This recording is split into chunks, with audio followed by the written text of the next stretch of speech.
لیکن اس مجمع سے حضور اکرم صلی اللہ تعالیٰ علیہ وسلم لوٹے تھے کہ ہاں تاریخ میں یہ ہے، اب جو لوگ ایمان لائے ان میں بچوں میں سب سے پہلے مولا علی کرم اللہ وجہہ الکریم، جب آپ کی عمر 9 سال کی تھی، بڑی عمر والوں میں سب سے پہلے ایمان لانے والے حضرت ابوبکر صدیق رضی اللہ عنہ، عورتوں میں سب سے پہلے ایمان لانے والی سیدہ خدیجۃ الکبریٰ رضی اللہ تعالیٰ عنہ، اور غلاموں میں سب سے پہلے ایمان لانے والے حضرت زید بن حارثہ رضی اللہ تعالیٰ عنہ، اور حضرت بلال حبشی رضی اللہ تعالیٰ عنہ کا بھی نام ہے۔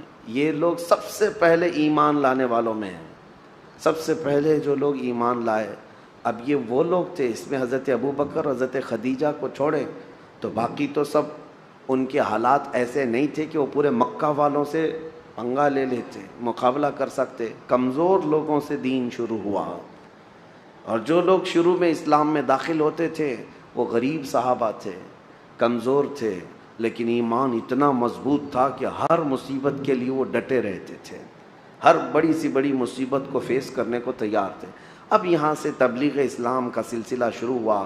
شروع کے سالوں میں نبی پاک صلی اللہ علیہ وسلم نے پوشیدہ طریقے سے ہی دعوت اسلام دی، پوشیدہ طریقے سے، یعنی بالکل اوپنلی دعوت نہیں دی جاتی تھی، تنہا تنہا ایک ایک شخص کو کنونس کرنا۔ جیسے حضرت ابوبکر صدیق کی دعوت پر حضرت عثمان غنی ایمان لائے، حضرت ابوبکر صدیق کی دعوت پر حضرت زبیر، حضرت طلحہ، یہ لوگ بھی ایمان لائے۔ تو یہ جو ایک دوسرے سے ایمان کا سلسلہ چلتا رہا۔ باضابطہ طور پر تبلیغ کب ہوئی؟ حضور اکرم صلی اللہ تعالیٰ علیہ وسلم ایک بازار میں تشریف لے گئے، وہاں پر لوگوں کے درمیان خطاب کر رہے تھے کہ ابو جہل درمیان میں آیا، پوری دھول اڑایا حضور پاک صلی اللہ علیہ وسلم پر، اور نہایت سخت جملوں میں کہنے لگا کہ لوگوں اس شخص کی بات مت سنو کہ یہ اس کا ذہنی توازن خراب ہو گیا، نعوذ باللہ، بڑے بڑے برے الفاظ کہتا ہوا۔ اب یہاں سے تکلیفوں کا دور بھی شروع ہو گیا، آزمائش کا دور۔ ایک بات یاد رکھیں، کوئی بھی مشن لے کر کے کھڑا ہونا معمولی نہیں اس دنیا میں، اور وہ بھی نبی پاک صلی اللہ علیہ وسلم نے ایسے پتھر دلوں کے سامنے وہ عظیم دین کو پیش کیا تھا۔ اب آپ اندازہ کر سکتے ہیں وہ لوگ کس قدر ایگریسو تھے، اسی سے آپ اندازہ کریں کہ حضور جیسے شخص کو جو لوگ اچھی طرح جانتے تھے اخلاق میں کیا ہیں، لیکن حضور جب حرم کعبہ میں آتے تو ان کے ساتھ کیا کیا کرتے تھے لوگ، کیا کیا کچرے ڈالے، بہت ساری چیزیں کی، یہاں تک کہ عقبہ بن ابی معیط نام کا ایک ظالم شخص ایسا ہے، حضور ایک بار مسجد حرم میں آئے تھے نماز ادا کرنے کے لیے، اس نے اپنا گمچھا جو رومال ہوتا ہے وہ حضور صلی اللہ علیہ وسلم کے گلے میں ڈال کر گول گھمانا شروع کیا، اور اتنا گھما کر کے کھینچا کہ حضور اکرم صلی اللہ علیہ وسلم کے گلے پاک پر سوجن آ گئی تھی۔ یہ سب معاملات حضور کے ساتھ ہوئے، اور جو صحابہ ایمان لائے تھے ان کی بڑی آزمائش تھی، بڑی آزمائش تھی۔ حضرت ابو فقیہہ ایک غلام تھے، ان کو ان کا آقا اتنا مارتا تھا، یہاں تک کہ راستے میں لے کر جا رہا تھا تو ایک جانور ہوتا ہے چھوٹا سا، اس جانور کو دیکھ کر کے اس نے کہا کہ تیرا خدا یہی تو نہیں ہے۔ اس وقت حضرت ابو فقیہہ کا ایمان دیکھیں، جیسے اس نے گستاخی کی، پکار پکار کر کہنے لگے اللہ ربنا اللہ ربنا، ہمارا رب اللہ ہے، ہمارا رب اللہ ہے، وہ ایک ہے۔ وہ ظالموں کو جلانے کے لیے یہی اتنا ہی کافی تھا، اتنا ہی کافی تھا۔ اسی کو تو اقبال نے کہا ہے کہ یہ غریب صحابہ تھے لیکن ان کے چولہے ہلا کر رکھ چکے تھے، کمزور تھے لیکن ان کے لوگوں کی نیندیں حرام کر رکھی تھی کہ ان کا داؤ ان پر نہیں چلتا تھا۔ وہ ڈرائے دھمکائے، موب لنچنگ کیے، لیکن صحابہ پر کچھ بھی اثر نہیں ہوتا تھا۔ اسی کو اقبال نے کہا تھا کفر دم توڑ دے گا ٹوٹی ہوئی شمشیر کے ساتھ۔ تمہارے پاس بڑے ہتھیار ہونے ضروری نہیں ہیں، ٹوٹی ہوئی شمشیر، ٹوٹی تلوار، فرماتے ہیں اقبال کفر دم توڑ دے گا ٹوٹی ہوئی شمشیر کے ساتھ، گر تم نکل آ جاؤ ایک بار نعرہ تکبیر کے ساتھ۔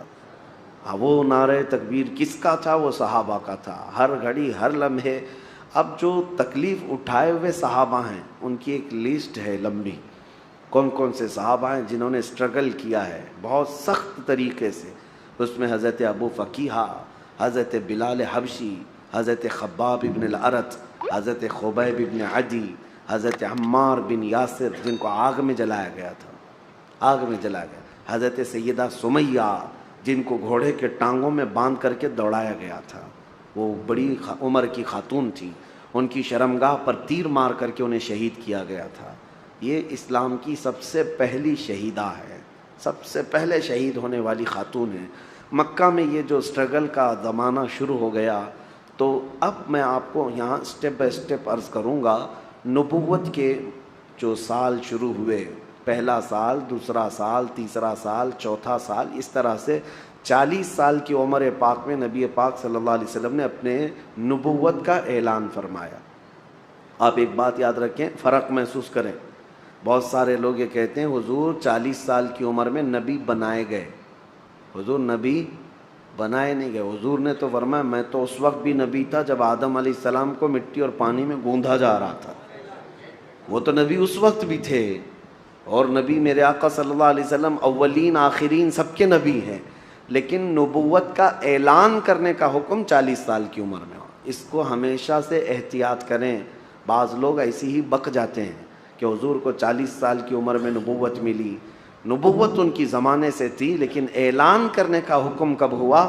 40 سال کی عمر میں۔ اب یہاں سے دور نبوت شروع ہوا، اب اس کو دور نبوت کہتے ہیں۔ 40 سال پہلے کی جو زندگی میں نے آپ کو رکھا وہ مختصراً وہ حضور کی ایک سیرت ایسی ہے جو آئیڈیل ہے، مثالی ہے۔ بچپنا، جوانی، شادی کے معاملات، تجارت کے معاملات 40 سال کی عمر تک۔ لیکن اب اصل جو یعنی پوری دنیا کے لیے اسوہ حسنہ ہے، جس کو قرآن نے کہا ہے لَقَدْ كَانَ لَكُمْ فِي رَسُولِ اللَّهِ أُسْوَةٌ حَسَنَةٌ، تمہارے لیے رسول اللہ کی زندگی بہترین آئیڈیل ہے، نمونہ ہے۔ اب وہ دور نبوت کو آپ کے سامنے رکھنا ہے۔ 23 سال تک، 40 سال کی عمر سے لے کر کے حضور اکرم صلی اللہ علیہ وسلم کی عمر جب 63 سال کی ہوئی، یہ پورا دور نبوت ہے۔ دور نبوت کو ہم 2 حصوں میں ڈیوائیڈ کرتے ہیں، ایک مکی حصہ ہے اور ایک مدنی حصہ ہے۔ 13 سال مکہ میں دور نبوت کے گزرے اور 10 سال مدینے میں دور نبوت کے گزرے۔ دونوں دور بہت الگ الگ ہے، ڈیفرنٹ ہیں۔ مجھے آپ کو اسٹیپ بائی اسٹیپ عرض کرنا ہے 13 سال مکہ میں کس طرح گزرے، پہلا سال کیا تھا، دوسرے سال کون سے واقعات پیش آئے، تیسرے سال کون سے واقعات پیش آئے۔ ہر ایک سال کی کچھ خصوصیات ہیں، وہ انشاءاللہ العزیز آپ کو سلسلہ بسلسلہ عرض کیے جائیں گے۔ مکہ کا دور مکمل اسٹرگل کا دور ہے، یہاں کوئی جہاد کی آیت نہیں اتری تھی۔ 13 سال صبر کیا گیا، ہر چیز کو سہا گیا ہے۔ لیکن جب ہجرت ہوئی، مدینے میں جانے کے بعد اسلامک حکومت اسٹیبلش ہوئی، اسٹیٹ آف اسلام جس کو کہیں آپ، یعنی سب سے پہلی چیز جو نبی پاک صلی اللہ علیہ وسلم نے قانون، پارلیمنٹ، ایک نظام جو قائم کیا وہ مدینہ طیبہ۔ مدینہ کی بھی 10 سال، پہلا مدنی سال، دوسرا مدنی سال، تیسرا مدنی سال، ہر ایک کی خصوصیات ہیں اور ان میں جنگیں بھی ہوئی ہیں۔ ہم اس کو تقسیم کر کے اب اصل سیرت کو یہاں سے آپ کے سامنے رکھتے ہیں۔ روزانہ میں انشاءاللہ العزیز سلسلہ بسلسلہ آپ کے سامنے رکھنے کی کوشش کرتا ہوں۔ اللہ کریم میرے آقا صلی اللہ تعالیٰ علیہ وسلم کی سیرت طیبہ پر ہمیں عمل کی توفیق عطا فرمائے۔ مولا کریم نبی پاک صلی اللہ علیہ وسلم کا سچا عشق اور سچی محبت ہمارے سینوں میں عطا فرمائے۔ وآخر دعوانا الحمد للہ رب العالمین۔ میرے پیارے آقا صلی اللہ تعالیٰ علیہ وسلم کے پیارے دیوانوں، امید ہے آپ کو یہ بیان پسند آیا ہوگا، تو ویڈیو کو لائک کریں اور اپنے دوستوں میں، رشتہ داروں میں شیئر ضرور کریں تاکہ ان کے عمل میں اضافہ ہو سکے اور ثواب دار حاصل کر سکے۔ اور اگر آپ ہمارے چینل پر نئے ہیں تو چینل کو سبسکرائب ضرور کر لیں اور آل کے بٹن پر کلک کر دیں تاکہ ہمارے آنے والی ویڈیو کا نوٹیفیکیشن آپ تک پہنچ سکے۔ تو ملتے ہیں اگلی ویڈیو میں۔